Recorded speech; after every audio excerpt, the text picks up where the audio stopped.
the air even smelled different here, or how leaving a place where you were certain you belonged could sometimes feel like waking up with a hole in your chest. And Malor had definitely never imagined her camp experience to include walking into the deep dark of the woods in the middle of the night. She'd been careful before she took a single step beyond the tree line. She'd given salams, asked permission to enter, but you could never be sure, after all, if Western ghosts followed Malaysian rules. You could just choose truth, Lou had whispered as they huddled together with their 3 other roommates on the floor of cabin 17. Their flashlight slashed weak white beams over their faces, making everyone look like ghosts. You don't have to take the dare. Malor had known Lou was the nicest of them all since day 1, when they'd been the one to invite her to walk together to the welcome jamboree, and then spent the night hassling the counselors until someone finally produced a bag of halal marshmallows for the Muslim campers. But not everyone was like Lou, and not everyone understood what kinds of secrets Malor was keeping. Malor set her jaw and crossed her arms. What had Ibu always told her? Don't go telling people our business. She was a person who kept her truths to herself.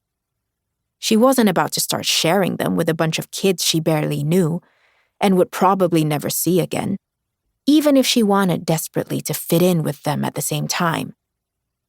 "Deh," she said, and her voice echoed through the dark cabin. Dara, pretty, perfect, popular Dara, had tossed her dark curls. "Then I dare you to walk out into the woods and find the witch." Everyone gasped. "Not the witch!" Lou squealed, then quickly clapped their hand over their mouth when Dara glared at them. "Quiet! We'll get caught." "Sorry," Lou mumbled. "Sorry, Dara. It's just that... we've all heard the story, right? About that girl last year who went out to cabin 23? The others nodded solemnly. "I didn't," Malor said. "What happened to her?" Lou leaned forward, their eyes wide. "She never came back out."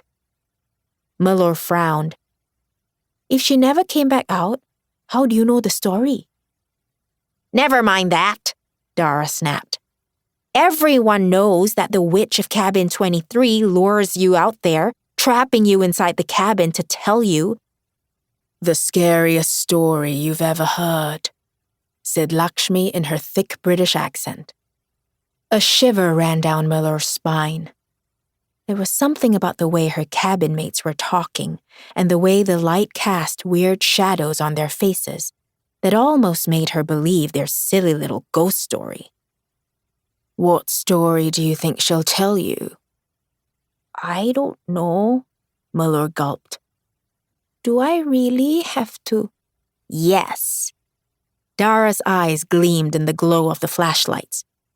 "Why? Are you too chicken?" Malor grit her teeth. "Of course not," she lied. "If there's a witch out there, I'll find her, and I'll bring back a souvenir to prove it." Lou tugged urgently at Malor's sleeve. "Souvenir? It's not Disneyland," they hissed. "It's the witch. Are you sure about this?" Malor caught a glimpse of Dara's smirk, and whatever fear she had was immediately squashed by the knowledge that she had to do whatever it took to wipe the smirk off Dara's face. "It'll be fine," she told Lou. "I'll be back before you know it."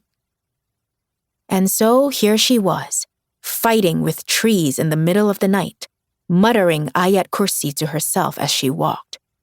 Behind her, she could see cabin 17 in the distance, the girls a faint speck on its wooden deck. She gave them a tentative wave. If she squinted, she thought someone, probably Lou, waved back. But it was hard to be sure. "All right,"